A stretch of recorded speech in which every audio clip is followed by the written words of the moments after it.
어느 몇 개를 합해가지고 하나가 되게 하거나 그럴 수가 없다고. 그건 바로 무엇이 말하느냐? 만물의 개성, 개성이 8개로 된다. 개성은 반드시 8개로. 그렇기 때문에 개성을 논할 때 8개 이하가 돼도 7이 돼도 안 되고 9이 돼도 안 되고 그걸 배하러 불려서 16을 만들 수도 없어요. 개성은 반드시 8개래야 돼. 그것이 만약 8개 안 된다고 하면 기여가 맞지를 않아요. 그래서 어딘가에 가서 틀려버리고 한다. 인간의 체질이라고 하는 말은 바로 인간의 개성을 얘기하는 겁니다. 사람 누구나 똑같죠. 눈도 같고 코도 같고 다 있어요. 장기도 다 그대로 있는 거. 여기 있지만은 그것이 어떤 특이성을 가지고 개성을 이룰 때에는 반드시 8개로 논아져야 된다. 그것이 9으로 돼도 안 맞아요. 10로 돼도 안 맞아요. 그것이 마치 소리를 8으로 만들 수 있지 않느냐 하는 말이랑 똑같습니다. 시간도 복잡하게 왜 2시간을 빼버리고 10시간 되면 간단할 텐데 왜 12이라고 하는 걸 부사하나? 그래서 인공적으로 10시간을 만든다고 하니까 되질 않은 거예요. 만약 거기 7이 되고 하나가 남는다고 하면 그 하나 때문에 7은 전부 버리게 됩니다. 왜냐? 그 남는 하나가 분명히 있는데 그걸 거기다 넣지 않았기 때문에 그놈이 나중에는 이것에가 붙을 수도 있고 저것에가 붙을 수도 있고 저것에가 붙을 수도 있는데 그 붙는 자체만 병이 아니라 그거 붙임을 받는 다른 것도 역시 병을 만들게 된다. 그렇기 때문에 그건 개성이 될 수 없다. 개성은 절대적으로 8개여야 된다. 그렇게 말할 수가 있습니다. 거기에서 인간의 개성들이 여러 가지로 나뉘는데 성품으로도 나뉘고 혹은 재주로도 혹은 취미로 그 사람의 여러 가지 기술과 재능으로 이렇게 구별됩니다. 옛날에 어느 지방을 다스렸던 그 영주가 누구였느냐, 어느 체질이었느냐에 따라서 그 땅의 문화는 그 사람의 취미대로 형성이 돼가지고 하나의 풍속으로 남고 그것이 하나의 좋은 어떤 풍토로 남을 수가 있고, 오늘 민주주의 시대는 그럴 수가 없지만 어떻든 이 인간 역사라고 하는 것은 전부 뭘로 표현이 되는 거니 8사람의 8가지 체질의 그 역사의 주인공이 누구였느냐, 어느 체질이었느냐에 따라서 그 역사에 다름이 생기고 개성이 생기고 이렇게 된다.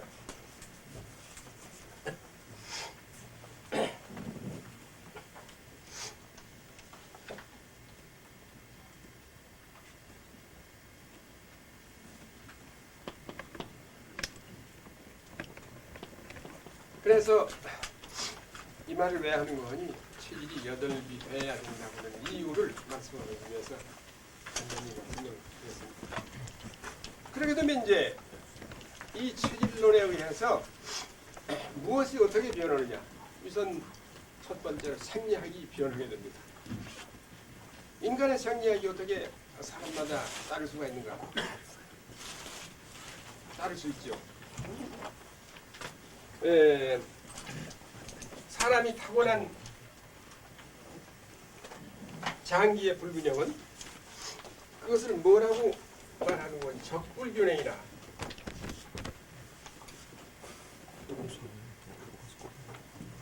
적불균, 적당한 불균이죠. 그래서 이 적불균이 개성을 만들고 취미를 만들고 이렇게 해서 여러 가지 차별을 만드는데, 다만 그것은 그 적불균이기 때문에 건강을 유지한다. 얼마든지 그 안에서 건강할 수가 있어요. 어떤 장기는 강하고 어떤 장기는 중간이고 어떤 장기는 약하고 더 약하고 이렇게 순서가 있지만은 그 순서만 가지고는 그건 적당한 불균형이 돼서 타고난 그대로 산다고는 사람은 건강하게 지낼 수가 있어요. 그렇기 때문에 우리들이 생리학이라고 하는 것은 이 적불균형 상태에서 대해지는 개인들의 차이. 그것을 이제 조사를 해가지고 생리학으로 만드는 거죠. 그것이 팔체질론의 생리학이 되는 거죠. 그 다음에 병리는 뭐냐? 이 적불균이 후천적으로 세상에 나와서 어떤 기후관계 혹은 음식관계 혹은 그 사람의 주위의 성품관계 이런 것들이 원인이 되어가지고 강한 장기가 더 강해질 수가 있고 더 강한 장기 때문에 약한 장기는 더 약해질 수가 있는 그런 그 차이가 생긴단 말이에요. 그것을 바로 과불균형이라고 해요.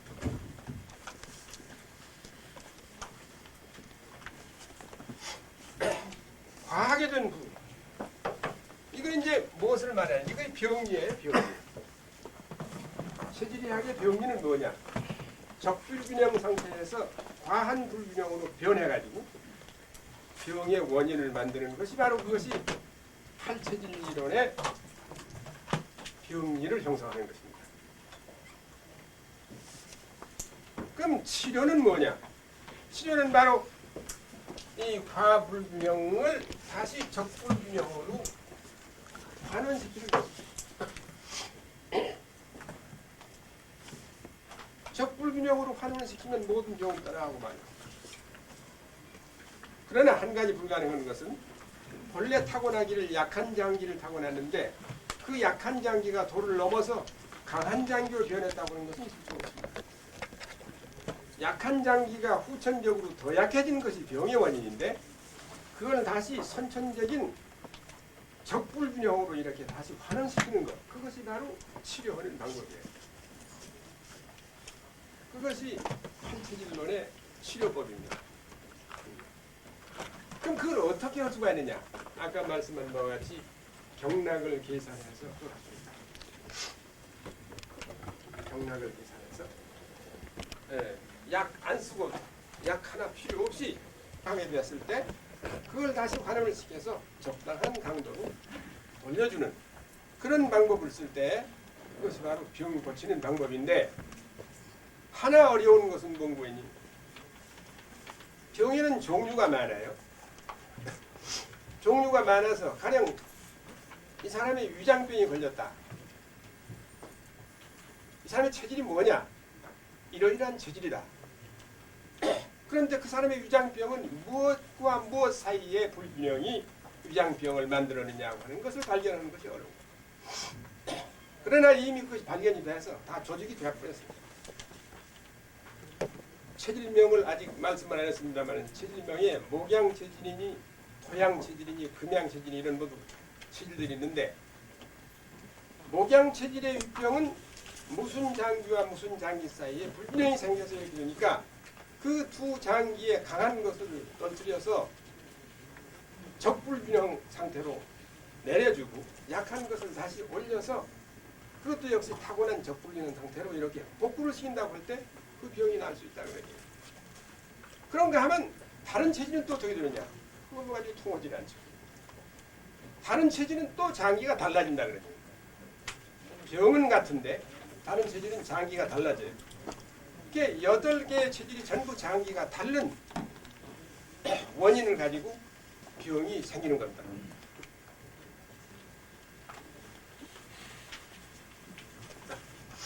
특효약이 나왔다. 그 특효약이 몇 사람에게는 대단히 특효가 되었는데 반대로 어떤 사람에 가서는 부작용을 일으킬 뿐만 아니라 커다란 독소로 화해서 서로 병을 만들어주는 결과가 됐다. 한 예를 든다면 페니실린이 나와서는 영국의 유명한 처칠의 폐염을 고쳐서 온 세계로부터 들썩한 그런 결론을 가져왔어요. 그렇지만은 그것이 얼마 안 가서 10만 중에 한 사람 죽는 사람이 있다는 거예요. 이래서 그것이 오늘에 와서는 쓰지 못하는 걸로 이렇게 되어버리고 말합니다. 상처가 나면 바르는 그 붉은 잉크 있잖아요. 마블. 그것이 여기서 와서는 없어져 버렸어요.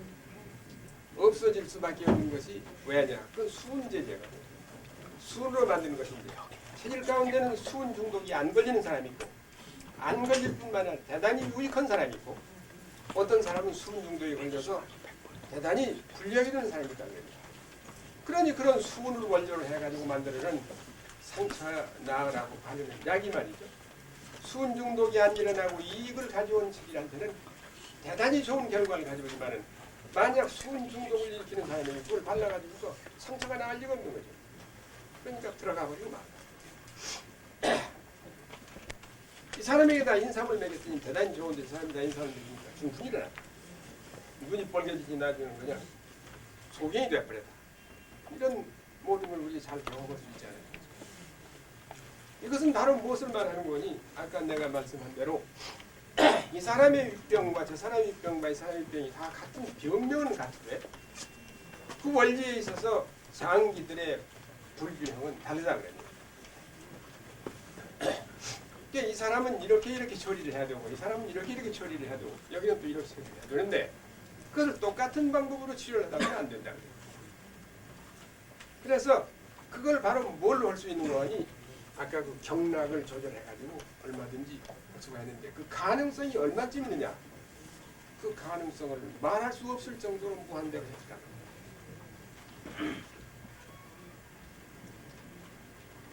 그 어디서 그렇게 하는 거니?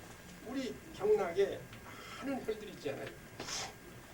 그 많은 혈들은 혹 찔러서 마치 안마하는 것처럼 작은 뇌에서 일시적으로 거기에 속하는 비용과 관련을 가지고 있는 건 사실이지만 그걸 계산해 가지고서는 비용이 고쳐지지 않아요. 장기에 조절할 수가 없어요. 다만 어디서 하는 거니? 나는 그것을 이름 뭐라고 지은 거니? 여러분들은 오행혈이라고 알고 있으리라고 생각하지만 나는 장부혈이라고 합니다. 장부혈.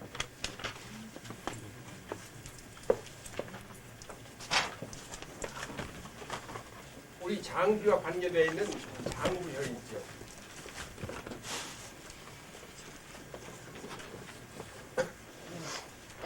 그 장부혈들을 조사를 해가지고 이것을 맞추면 말이죠. 그걸로 가지고 모든 병들을 고칠 수 있는 방법이 당연히 있는 거예요. 이것이 바로 팔체일론에서 사용하고 있는 약 없이 병을 고칠 수 있는 방법으로 등장을 하고 있습니다. 그 다음에 중요한 것은 영양입니다. 영양. 여러분 잘 아시다시피 저 들에서 산에서 야생하는 동물들은 죽질 않아요. 경사를 하지 않아요.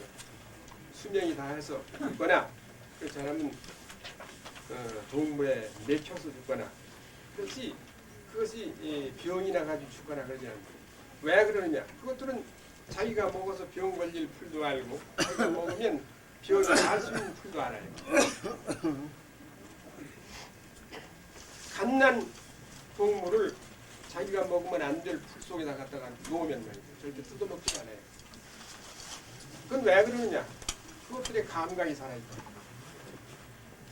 그 옆에 가면 코를 톡 쏘든지 그렇지 않으면 마시거나 어떻게 달라지든지 이렇게 돼서 무엇인가 감각을 가지고 있어요. 나비도 꿀을 먹고 벌도 꿀을 먹는데 나비가 먹는 꿀하고 벌이 먹는 꿀은 달라요. 어떻게 다르냐? 벌은 붉은 꽃만 찾아다니면서 먹는다든가 나비는 흰 꽃만 먹는다든가 이런 구별이 있습니다. 그런데 벌이 붉은 꽃을 꿀을 따 먹으면 살되 흰 꽃에 꿀을 먹으면 죽는단 말이에요. 근데 그걸 어떻게 방지를 해놓는 거예요? 흰 꽃은 그 벌의 눈에 보이지 않게 만들어요. 붉은 빛깔은 나비의 눈에 보이지 않게 만들어요. 그러니까 여기 분명히 꽃이 있는데도 모르고 지나가는 거죠. 자기 보이는 꽃만 가서 앉아서 따먹는다. 그렇게 먹으면 죽질 않아요.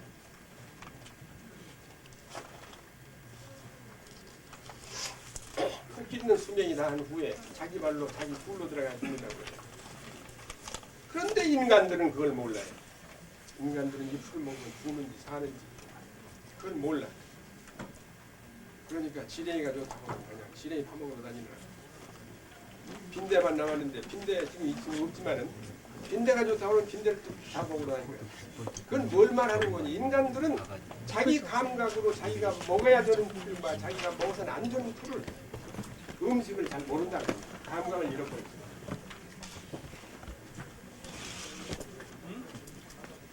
왜 인간이 만물의 영장이라고 하면서 그런 감각을 잃어버립니다.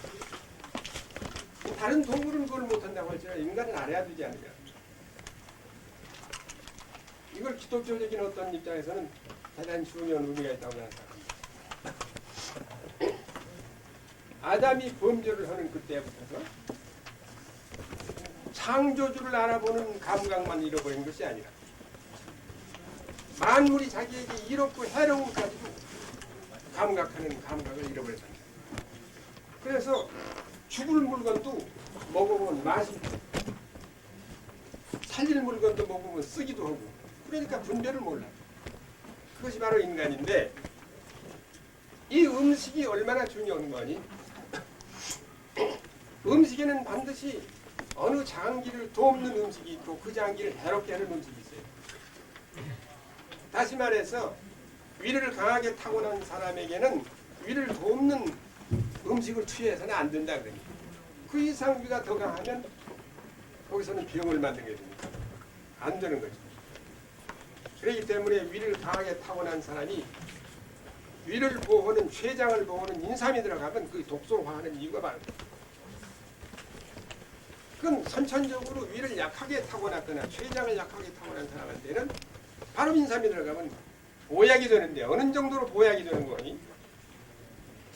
폐병도 낫고 간병도 낫고 눈병도 낫고 피부병도 낫고 부인병도 낫고 모든 병이 다 나요. 그러니까 그것이 아주 선약이요 영약이라고 등록을 하는데 그것이 안 맞는 사람한테 와서는 중풍으로 가할 뿐만 아니라 눈이 어두워지고 이런 독소로 가한다고 합니다. 그건 바로 무엇을 말하는 거니? 영양소에는 어느 장기를 돕는 역할을 하는가 하면 어느 장기를 해롭게 하는 역할을 한다 그럽니다. 우리들이 동양서를 보면 귀경이라고 하는 거 있죠. 귀경. 이 약은 어느 경락으로 들어간다. 귀경이 있어요. 근데 그것을 내가 쭉 조사를 해보았는데 그게 맞지 않은 것이 많아요. 인삼은 만 가지 병으로 다 들어가는 심장경에도 들어가고 폐경에도 들어가고 간경에도 들어가고 다 들어간다고 했는데 그것은 무엇을 말하는 거니? 췌장을 작게 타고난 사람이 그 췌장 때문에 모든 생기던 병은 인삼을 투여함으로 폐병도 낫고 눈병도 낫고 모든 병이 다 나는 거예요. 그러니까 사람이 볼 때는 그것이 모든 경락으로 다 투여하는 것 같지만 사실은 그것은 췌장을 돕는 약이라 이렇게 말할 수 있습니다. 약뿐만 아니라 모든 음식의 영양소가 우리들의 장기를 돕는 영양소가 있고 배를 치는 영양소가 있습니다. 그렇기 때문에 이 체질론에서는 영양에 대한 대단히 그 중요성을 발견하게 됩니다. 그래서 각 체질별로 영양이 분리되어 있어요. 이 체질에는 이것은 먹이고 이것은 먹지 말라. 먹지 말라고 하는 음식은 바로 그 사람의 장기를 너무 강해서 더 이상 그것을 보급해서는 영양소를 보급해서는 안 되는 처지에 있는 음식 그 사람에 대해서 그런 음식을 전부 단절을 하는 거예요. 이 사람은 이러이러한 장기가 대단히 약하게 타고났으니 그 약한 장기를 항상 보호해줘야 되겠다고 하는 음식을 상용으로 먹어야 된다고 하는 것이 바로 그 사람의 유익한 음식이 되어 있고 그 사람의 해로운 음식이 되어 있습니다. 그래서 이것을 분류를 해가지고 1974년에 발표를 했습니다. 그 발표가 명지대학 논문집에 들어있어요. 지금부터 20년 전이죠.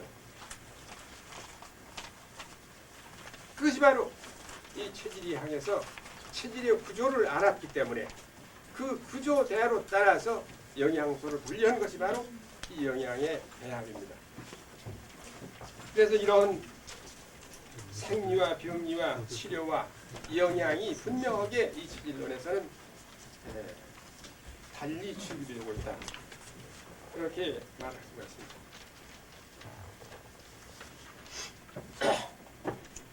이거 다 받으셨습니까?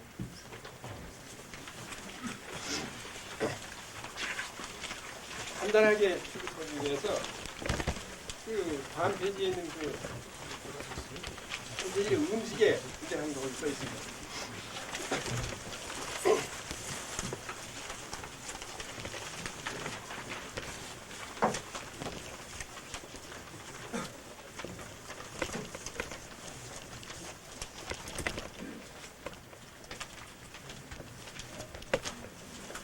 제일 처음에 수양 체질이라고 얘기하죠. 수양 체질.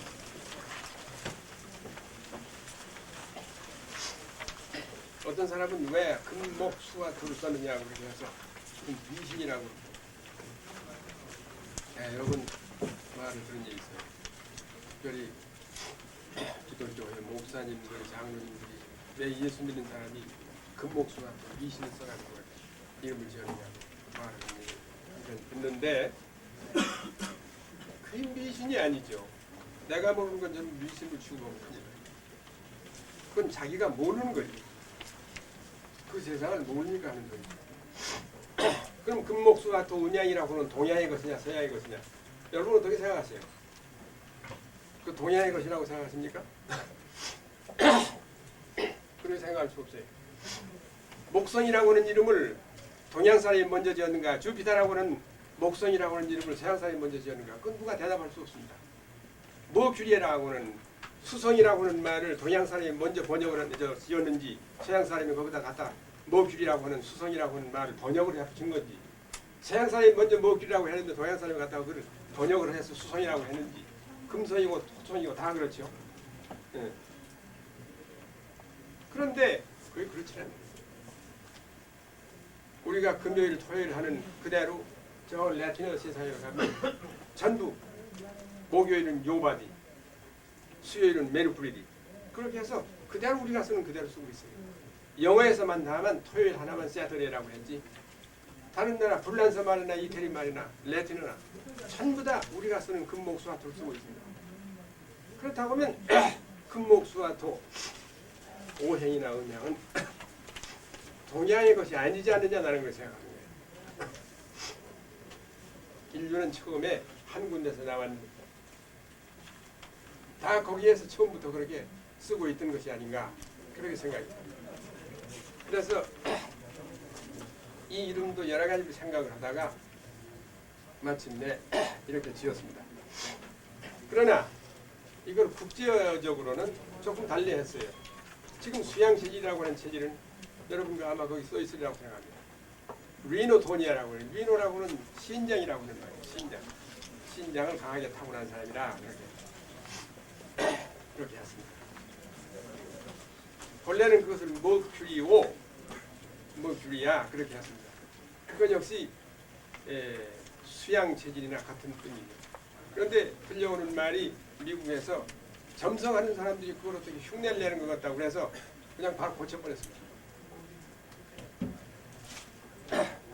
근데 거기 수양 체질이라고 나와 있는데, 이 수양 체질을 우리가 간단하게 이렇게 발견하는 방법은 없는가? 맥을 모를 때 간단하게 발견하는 방법은 무엇이냐?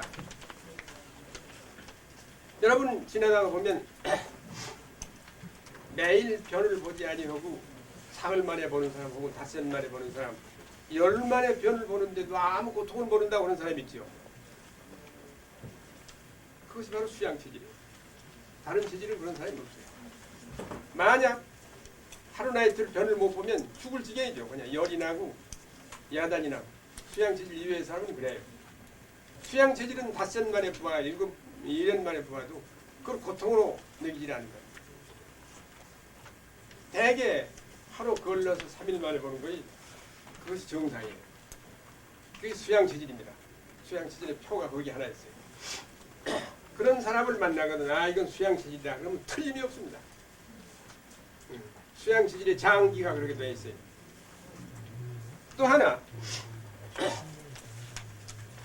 아침에 조회를 하는데 교장 선생님의 훈화가 조금 길단 말이에요. 그러면 아침 해가 이렇게 떠오를 때 조금 떠오르는 해를 맞고 겨드랑이에서 땀이 나면서 휙 쓰러지는 아이가 있어요. 그게 바로 수양 체질. 다른 사람은 그런 사람이 없어요. 그런 경험이 있다든가 그런 사람을 보거든 그건 수양 체질이라 그렇게 단정을 하면 된다 그래요. 그것이 우리가 수양 체질 이렇게 보고서 감별할 수 있는 방법이 하나입니다. 그러나 더 분명한 것은 맥을 짚으면 분명하게 되지요.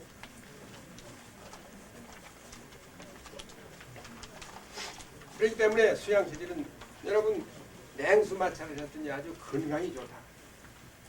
그래서 화색이 나고 병을 안 해본 사실이 없다. 그게 바로 수양 체질이라는 거예요. 물론 그것은 수양 체질만 아니에요. 다른 사람도 있어요. 있지만은 아주 그 중에 대표적인 것이 수양 체질. 그래서 이 사람은 수영 같은 것이 참 좋은 운동이죠. 냉수 마찰이니 냉수 욕이니 하는 게 대단히 좋아요. 만약에 사람이 온수욕을 해서 땀을 흘린다 이렇게 되면 문제가 돼요. 그러면 그냥 땀을 흘리는 그 시간에 바로 속에 있는 췌장이나 위가 냉각이 되어버립니다. 그래서 모든 병의 근원이 돼요.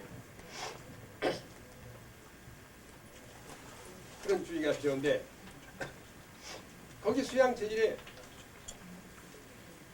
음식들이 있습니다.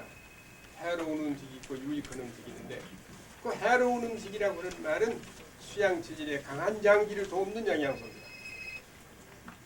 유익한 음식이라고 하는 말은 수양 체질이 약하게 타고난 장기를 돕는 음식이 바로 그 체질 음식이에요. 그래서 이렇게 되면 균형식이 안 돼서 불균형이 생겨가지고 영양 불균형증이 생기지 않느냐 이렇게 말할 수 있죠. 체질을 모르면 차라리 현대 약학에서 영양학에서 말하는 대로 골고루 균형식을 해야 돼요. 그런데 수양 체질 아닌 사람을 수양 체질로 해가지고 이런 음식을 먹여다고 합시다. 큰일 나죠, 큰일 나. 그건 병을 만드는 아주 독소가 되어버리고 만든다. 그러니까 체질을 알려면 분명히 알아야 되고 그냥 바라만 보고 마음대로 이렇게 판단해서는 안 되고 수양 체질의 특징은 아까 그 두 가지가 있는데 그것이 혹 해당이 될 수 있으면 좋으나 아무렇게나 판단해서는 안 돼요. 그러니까 차라리 체질을 모르거든 거기에 맞는 것도 있고 안 맞는 것도 골고루 합해서 균형식을 하는 것이 좋은 방법이에요. 그건 체질을 모르는 지금까지의 의학이 하는 일입니다. 그건 당연히 또 그렇게 해야 됩니다. 그렇지만 체질이 분명하다고 하면 여기 먹지 말라고 하는 음식은 먹으면 강한 장기가 더 강해져서 불균형을 가져오고 후천적인 과불균형이 생기고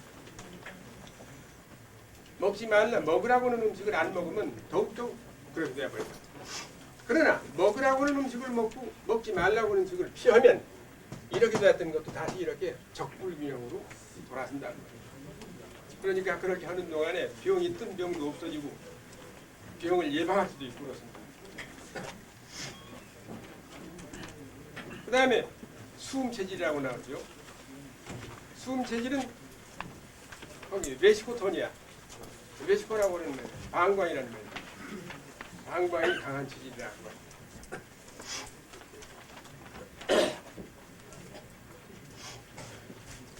그런데 이 수음 체질의 특징이 뭐냐?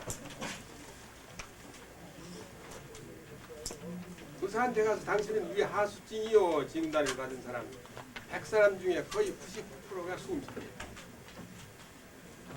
다른 사람이 꼭 있을 수 있으나 그건 아주 지극히 드문 일이고 위가 처져서 위 자리에 있지 아니하고 방광의 자리에 와서 위가 이렇게 내려가 있다 이렇게 되는 사람은 거기가 수음 체질이에요. 그러니까 위 하수증으로 찾아왔으면 그것은 바로 수음 체질로 단정을 해도 됩니다. 그런데 이 사람의 주위에 커다란 주위 하나는 뭔거니 소식이에요. 소식. 저렇게 먹고 살 수가 있는가? 저게 사람이 먹는 것인가? 이렇게 남에게 보이도록 먹으면 그 사람은 건강해요. 이렇게 건강해져요. 그런데 다른 사람이 흉내를 내서 다른 사람처럼 먹는 사람 이 수음 체질은 그렇게 타고나질 않았어요. 이 돗다리가 작아요. 힘이 없어요. 그냥 늘어져 버리고 하수가 되고 무력증이 생깁니다. 그렇기 때문에 이 수음 체질의 가장 주의스러운 것은 소식하는 거예요. 소식. 물론 이 하수가 냈을 때 주의하는 거 여러분 잘 아시죠? 소식 그런 걸 위주로 해야 되고 거기 먹어야 되는 음식 가운데 여러 가지가 있습니다. 먹지 말아야 할 음식 가운데 제일 첫 번에 들어가는 보리로 되어 있는데 국민학교 학생부터서 늙으니까지 보리에 뭐가 들었냐? 디아스타제가 들었다. 그건 아주 상식에 속하는 거야. 디아스타제는 무슨 역할을 해요? 소화의 역할을 한다고 그래요. 그건 소화제의 일종이라. 그런데 왜 이 소화가 이렇게 좋은 보리를 수음 체질에 먹지 말라고 그러는가? 여러분 참 이상하게 생각이 드십니다. 그러나 보리를 수음 체질 먹으면 수음 체질의 위가 얼음이 되어버립니다. 이 보리에 뭐가 들어서 그러느냐? 디아스타제가 문제가 아니에요. 눈에 보이지 않는 영양소 가운데 위를 차게 하는 요소가 들어있다. 그러니까 요새 현대의학에서는 모든 음식과 모든 약물과 모든 식물에서 눈에 보이는 어떤 영양소와 약성분을 추출하려고 애를 쓰는데 사실은 중요한 것이 눈에 보이지 않는 영양소, 보이지 않는 힘, 그것이 더 중요한 것이라. 여기 음식들의 분류는 그 보이지 않는 걸 위주로 한 것이 많습니다. 그렇기 때문에 이 보리는 디아스타제의 덩어리를 갖다가 위가 가장 약한 사람에게 빼라고 먹으라고 먹지 말라고 그랬으니까 다른 사람이 볼 때는 무식한 놈이 한 짓이다 그렇게 생각할 수가 있어요. 무식한 것이 아니라 눈에 보이는 안 보이는 거야 안 보인다는 거예요.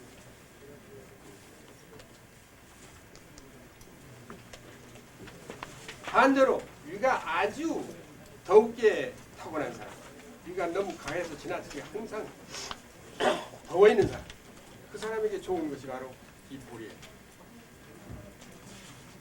어려서 열이 펄펄 나는 어린애에게다가 보리차를 먹였더니 열이 싹 식는단 말이죠. 그걸 본 모든 사람들은 여기는 해열의 작용이 있구나. 그래서 열 나는 아이에게는 전부 보리차를 먹이라고 권고를 하는 거예요. 만약 그것이 수음 체질의 아이가 열이 났다고 할 때 보리차를 먹으면 어떻게 되느냐? 열은 점점 높아질 뿐만 아니라 속은 내하게 돼가지고 병이 생긴다.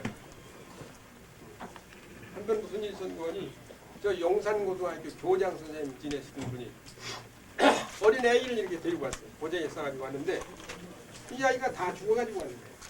그 왜 이렇게 됐습니까? 그랬더니 얘가 지금 설사한 지 한 2주일이 되는데 이것을 온 병원을 다 다녀도 설사가 멎지 않고 마침내 이렇게 죽어 들어가는데 누가 여기를 가보라고 해서 왔다고 그래.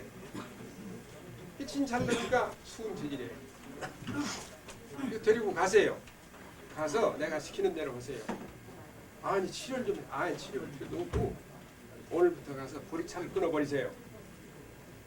그리고 다른 더운 물을 끓여서 거기다가 타서 그렇게 해서 먹이라고. 이가 대단히 의아스럽게 생각하면서 왜 그러느냐고 자꾸 그래요. 죽게 생겨서 이거 치료하다가 죽을까 싶어서 그러느냐고. 죽어도 좋으니까 치료 좀 해달라. 그럴 필요가 없어요. 가서 보리차만 끊으면 살게 되니까 그렇게 해보시라고. 그랬습니다. 이가 강하게 권고에 맞으면서 데리고 갔어요. 그날 저희 가서 보리차를 싹 끊어버리고 다른 더운 물을 만들어서 얘한테 먹였습니다. 그날 저녁부터 살아나는 거예요. 그 다음날 이가 와서 그 많은 환자들한테 막 떠들어대는 거예요. 소리를. 그러면서 세상에 보리차를 끊었더니 얘가 이렇게 살아났다고. 그리고 소리 지르고 야단이에요. 자기가 놀랄 일이죠. 어떻게 돼서 보리차를 먹으라고 그래서 때까지 보리차만 먹이는데 특별히 가는 데마다 보리차를 먹이라 그러더래요. 그랬는데 그걸 끊으니까 얘가 설사가 멎고 이렇게 나으니 말이죠. 그게 참 좋아하느냐 이렇게 말하는 걸 들어보았어요. 그렇게 수음 체질에는 보리가 해롭다고 합니다. 그 다음에 고기 중에는 돼지고기가 해롭다. 거기 있는 대로 그렇게 먹이면 됩니다. 그 다음에 목양 체질. 여러분 고산병이라고 하는 병이 있죠. 성적이 아주 좋다가 밤낮 1등만 하다가 어느 때부터서 성적이 떨어지기 시작합니다. 그러더니 그다음부터서는 집에 돌아오면 먼 산이 가서 천장만 쳐다보고 공부를 안 해. 성적은 점점 떨어지고 마침내는 귀에서 소리가 난다고 과대망상증이 생기고 환각증이 생기고 여기에서 이상하게 이제 그것을 고치는 것에서 정신병원으로 보내면 그때부터 이제 그건 끝나는 거예요. 약을 먹이면 먼 산이 가서 저기서 이걸 보고 오는데 나를 보고 오는 건지 다른 데를 보고 오는 건지 이렇게 그렇게 그것이 바로 누구의 병이냐? 그게 목양체질의 병입니다. 그게 목양체질의 병입니다. 다른 사람은 그런 병이 잘 안 생겨요. 그게 목양체질의 간병이에요.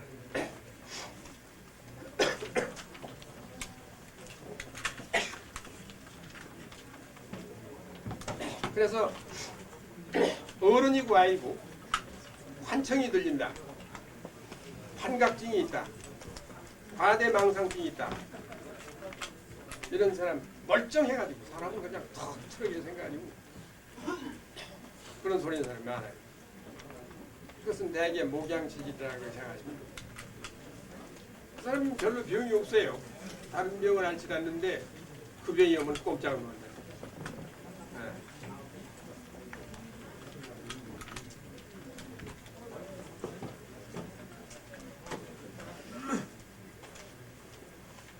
그러니까 목양체질은 그런 방식으로 일부가 발견이 될 수 있다고 해요. 여러분들이 목양체질은 대개 이렇게 생긴 사람이라 수양체질은 대개 이렇게 생긴 사람이라 모양을 가지고 하려고 해서는 큰일 나요. 목양체질도 얼마든지 작은 사람도 있고 얼마든지 빽빽한 사람도 있고 다른 체질도 얼마든지 퉁퉁한 사람도 있고 장대한 사람도 있고 얼마든지 있어요. 그렇기 때문에 생긴 모양을 가지고 체질을 선별하려고 하는 생각은 과월범업하기가 쉽다. 모금 체질이라고 하는 체질이 있어요. 그 칼로시소토니아라고 담낭이 강하다. 그래서 이 사람은 아침에 자고 일어나서 왜 이렇게 입이 쓰지? 아침에 입이 쓰다는 거예요. 담즙이 너무 상산이 많이 들어가서 자꾸 위로 넘어 들어와서 어떤 때는 입으로까지 나오게 되니까 항상 아침에 일어나서 입이 쓰다고 자꾸. 그 시대에게 모금 체질의 경우가 그렇습니다. 그리고 또 하나 특징은 여러분 잘 아시는 대로 근제통이라고 하는 거예요. 배꼽 근방이 아프다는 거죠. 다른 데는 불편하지 않은데 항상 여기가 불편해요. 배꼽 근방. 그것은 바로 모금 체질의 병이에요. 모금 체질은 병이 없어도 항상 거기가 불쾌해요. 그래서 그것을 보충하는 방법으로 일본 사람이 쓰는 그 독대, 털로 짠 독대를 끼는 거, 그것이 하나의 좋은 방법인데 그건 누구나 하면 되는 것이 아니고 모금 체질에 가장 좋은 방법입니다. 근제통이 있다 이렇게 되면 그것은 대개 모금 체질일 것이다 그렇게 생각하시면 됩니다. 그 다음에 토양 체질.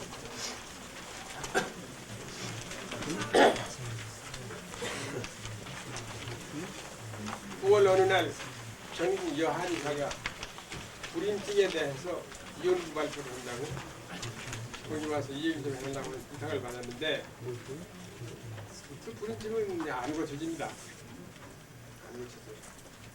그건 누구의 병이냐? 병이 아니에요. 선천 상태인데 불임증 100명을 모아놓고 조사를 하면 거의 100명 다가 토양체질. 여기 나오는 토양체질. 결혼한 지 5년이 됐는데 아이가 없다. 그럼 그 사람 물어보나 마나 토양체질.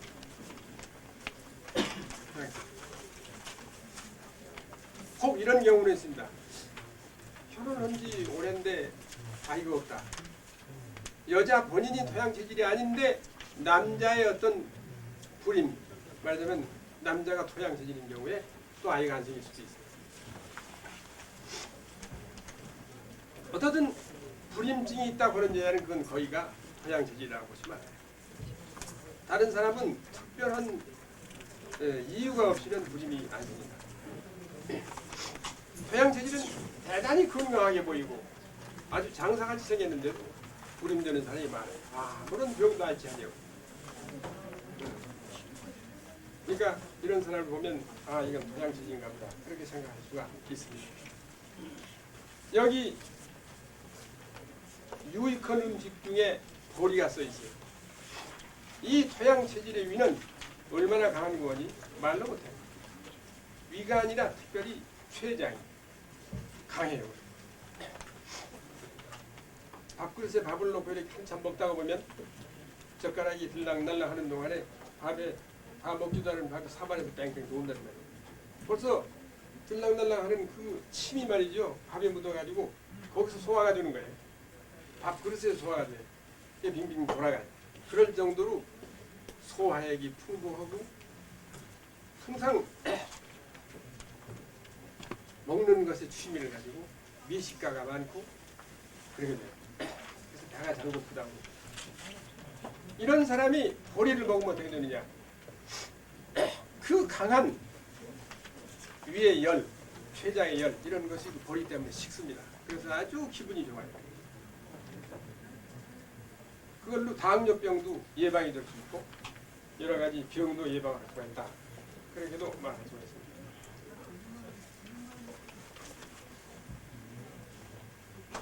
거기 토음 체질이라고 하는 체질이 있는데 이게 아주 드문 체질이에요. 실제 숫자가 얼마나 되는지를 확실히 조사를 해본 일이 없으니까 모르겠습니다만 다만 병원에 잘 아는 사람이 이 체질이고 옛날 페니실린을 맞으면 죽는 사람이 10만 중에 하나 혹은 20만 중에 하나라고 그러는데 그것이 바로 이 토음 체질이 아닌가 그렇게 생각합니다. 이 사람들이 페니실린을 맞으면 직사할 수 있다. 그렇게도 생각할 수가 있습니다. 그런데 그걸 아직까지 시험을 못 해보고 다만 옛날 어느 처녀가 페니실린을 맞고 다 죽어가는 걸 내가 토음 체질로 보고 치료를 해서 살아난 일이 한 번 있었어요. 이제 그런 걸로 미루어서 이게 분명히 토음 체질이 아닌가 그렇게 생각을 하지만은 아직까지 확실한 증거는 받지를 못하고 있습니다. 이 토음 체질에 드물게 오는 병이 하나가 있는데 그게 아토피성 피부염이에요. 아토피성 피부염은 그 전문이 누구인 거니 이 다음에 나오는 금양 체질입니다. 금양 체질이 아토피성 피부염을 전문적으로 가지고 있는데 때로는 이 토음 체질도 아토피성 피부염이 있더라고요. 이 토음 체질은 너무 숫자가 없기 때문에 여러 가지로 조사하는데 부족함이 많았어요. 그래서 불분명한 것이 많습니다. 그런데 음식은 역시 이 다음에 나오는 금양 체질에 주는 것이 좋겠다.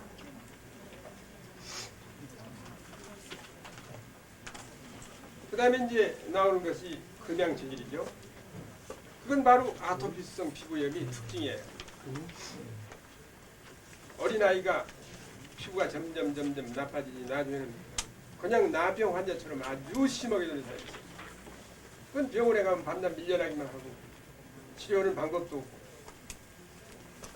그것이 바로 어떤 경우가 생기느냐. 그 아이가 젖을 떼었는데도 계속해서 고기를 좋아한다. 육식을 좋아하면 틀림없이 아토피성 피부염이 생깁니다. 의학적으로는 그 병 원인은 모르니까 고치는 방법도 없고 그건 치료하는 방법이 체질적인 방법으로는 있습니다. 가령 체질적인 방법은 모른다고 할지라도 고기만 끊으면 그 병은 나을 수 있어요. 고기만 단절을 시키면 그 병은 자연히 나을 수 있다고. 그렇게 쉽게 낫는 병인데 고기를 먹는 한 절대로 그 병은 고쳐집니다. 그래서 아토피스 피부염을 가졌다 그러면 그건 금양 체질이다. 그렇게 단정할 수도 있어요. 이 금양 체질은 베지테리안, 육식을 해서는 안 되는 체질이에요. 지난번에 어느 의학 박사 선생님께서 TV에 나와서 고기 먹지 말라고.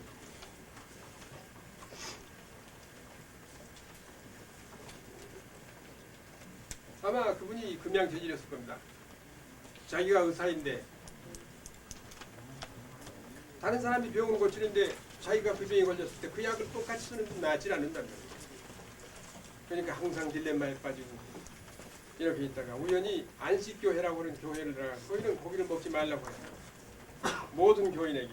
안식교 아마 시작한 사람이 고기를 먹어서는 안 되는 사람이었을 거예요. 그러니까 자기가 안 먹으니까 모든 사람하고 다 그 교리로 먹지 말라고 명령을 해놨단 말이에요. 거기 가서 고기를 안 먹어보니까 병이 우연히 다 나와버리는 건강도 되찾아야 되고.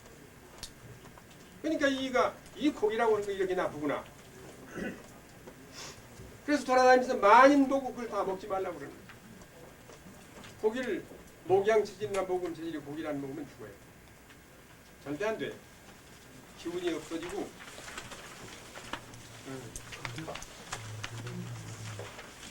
병이 자연히 생기는 거예요. 고래는 육식을 해야 되는 거고 토끼는 아무리 덩치가 커도 풀만 먹고 사는 거예요. 서로 이 얘기를 교환하다가 나도 풀만 먹어버리라. 고래가 그런다고 하니까 고래가 살피 죽는 거죠. 그러니까 사람도 똑같습니다. 이 금양 체질은 육식을 하면 안 되죠.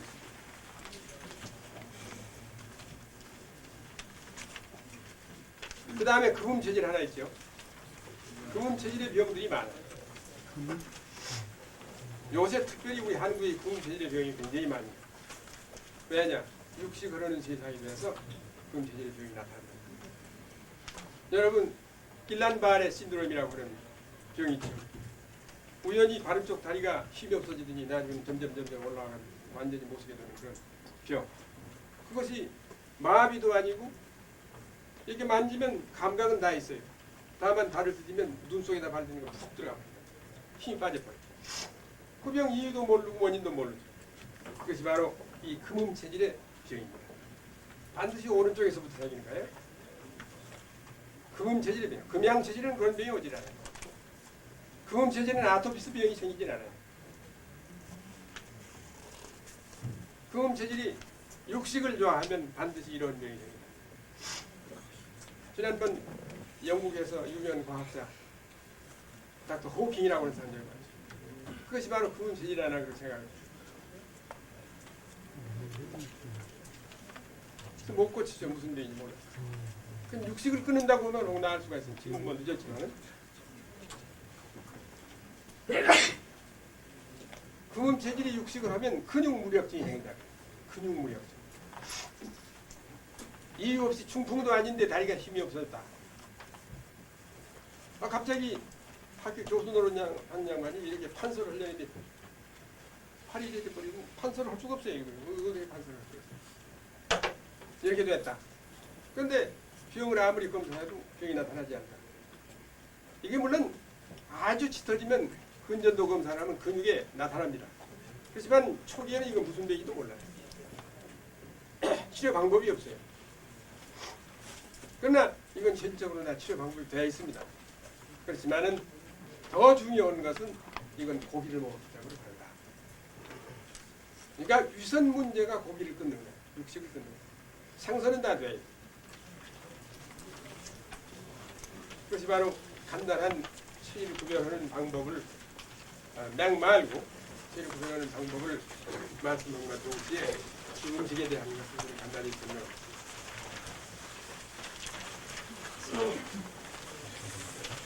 거기 체질 치료법을 간단히 소개를 했는데 이거에 비록 간단하지만은 이 방법을 완전히 습득을 했고 동시에 여러분이 체질을 분명히 감별할 수 있다고 하면 이 방법만 가지고 얼마 만에 병을 고칠 수가 있느냐 말도 못하는 거예요. 거기 장병이라고 그랬잖아요. 장염. 장염 속에는 뭐가 들어가 있는 거냐면 이제 병명이 다르면 안 됩니다. 보통 염증이에요. 그 속에는 오늘 현세에서 고치지 못하는 췌장염까지도 이 속으로 이걸로 가지고 다 고쳐져요. 얼마나 빨리 고쳐지느냐. 췌장염으로 고생을 하다가 무슨 병인지도 모르고 췌장은 사진이 안 찍히니까 등이 아프고 배가 아프고 단단히 뚫는데 병도 모르고 돌아다니다가 와가지고 여기서 보면 췌장염이다. 딱 치료하면 내일 와가지고 그 병이 없어져 버렸어요. 그럼 이 사람은 어떻게 생각하는지 알아요? 고마운지도 몰라요. 내가 이런 병이 있었는데 이렇게 나왔다. 고마운 것도 몰라요. 그럴 정도로 효과가 있어요. 그럴 정도로. 그런 것을 유치를 해서 이 방법으로 가지고 여기 부염증방이라고 있죠. 부염증방은 어느 정도의 병이 걸리느냐. 위에서부터서 두피염으로부터 시작해가지고 안염, 각막염, 망막염, 그러나 이제 중심성 망막염이라든가 혹은 출혈이 됐다든가 혹은 백내장이라든가 녹내장이라든가 그건 안 됩니다. 그렇지만 결막염이라든가 이런 건 다 고쳐지는, 이걸로 고쳐지는 거예요. 거기에서 여기 비염, 간단한 비염, 구내염, 설염, 여기 내려와 가지고 이제 식도, 위염, 장염, 방광염, 저 밑에 피부염, 모든 부의 염증은 다 고쳐져요. 이걸로 가지고 거기 장염증 방이라고 하는 것도 역시 똑같아요. 신장염, 그런 신부전증이 걸렸다든가 신위염이 생겼다든가 그러면 안 됩니다. 하지만 간단한 신장염, 방광염, 간염, 간단한 간염, B형 간염 말고 간단한 간염, 혹은 아까 그 췌장염, 이런 것들이 전부 여기서 다 고쳐지는 거예요. 고쳐지는데 단 주의할 것은 체질이 분명해야 합니다. 체질을 잘못 감별을 해가지고 토양 체질의 췌장염을 수양 체질의 췌장염을 만약 했다고 합시다. 그러면 그 췌장염이 어떻게 되겠어요? 그냥 곤두박질 쳐가지고 더 문제가 생깁니다. 무섭습니다. 무서워요. 어느 정도로 무서우냐? 한번 명동에 여기 그런 분은 안 계신지 모르겠어요. 한 분이 전화가 왔는데 날들어 제가 제자입니다 그러더라고요. 왜 전화를 주는 거예요? 그랬더니 명동에서 개업을 했는데 여의사예요. 여의사 개업을 했는데 제가 사업을 하는데 큰일 났습니다. 좀 도와주십시오. 그 어떻게 됐는데 그냥 이 얘기를 해보라고 했더니 이 할머니가 심장이 약해. 그래서 약을 3개를 썼다는 겁니다. 그런데 병이 나지를 않고 이렇게 돼서 마침내 학교에서 배운 노트를 떠들으니까 심어할 때에는 대돈에다가 침을 놓으면 강심이 된다고 그렇게 써있는 문구가 있더래요. 그래서 그것을 한번 해봐야 되겠다. 심장이 약하니까.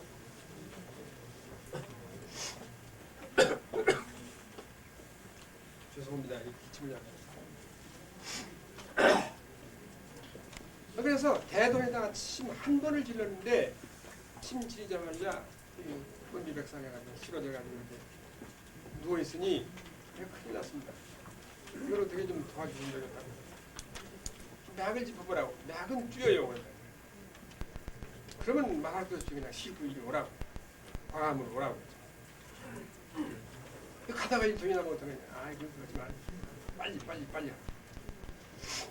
데려왔어요. 그래서 내가 이제 맥을 짚으니까 목양식이잖아. 목양식. 그래서 뭐 물어볼 시간도 보니까 치료를 한동안 깨어났습니다. 그런 얘기를 들으니까 대돈에다가 침 한 번을 질렀는데 그 한 번을 질르는 것에 그냥 이렇게 쓰여요. 만약 아까 말하는 금음 체질이라고 하는 체질이 대돈에다 침을 질르면 약했던 심장이 조금 강화되는지 몰라요. 그럴 수도 있죠. 그러나 목양 체질에다가 대돈에다 침을 질르면 아까와 같이 약했던 심장이 멎어버릴 염려가 있습니다. 주의해야 된다. 대돈이라고 하는 것은 목경락의 목혈이거든. 그러니까 심장은 화니까 목생 화하면 심장이 강화가 된다. 강심이 된다고 하는 이론으로 그렇게 했겠죠. 가르칠 때도 그렇게 가르쳤고. 그러나 그런 방법을 사용하는 사람도 없고 사용했다가 잘못되면 사람이 죽는다. 그러니까 그것이 지금까지 발전을 못하고 마는 거죠. 사한 방법으로 그렇게 했다가는 사람이 죽어요. 큰일 난다. 그래서 여기서 체질을 잘 모르고 이 처방을 쓰다가는 문제가 됩니다. 저희가 아주 주의를 하셔야 됩니다. 네, 여기 한 예를 말씀드리겠는데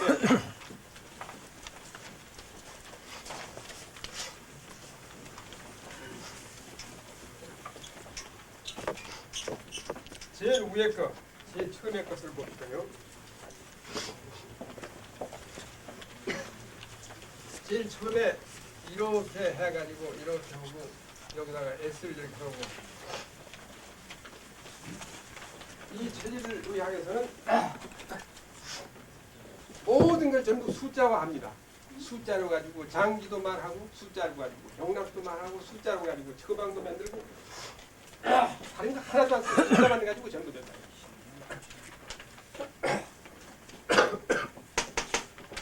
이거 신장이라고 하는 부호예요.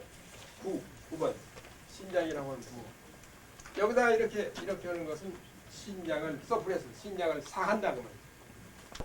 신장을 사한다. 그 신장을 사하는 방법이 거기 이 태백, 태계, 경거, 공유라고 이렇게 써놨지 않았어요? 그런데 사실은 여러분들이 모르기 때문에 그냥 설명하지만은 이것도 한부 숫자로 쓰는 거예요. 무슨 경락에 몇 번 할 이렇게 딱 정해져 있어요. 숫자로 다 써요. 그러니까 온 세계 사람이 똑같은 속도로 배울 수가 있는 거예요.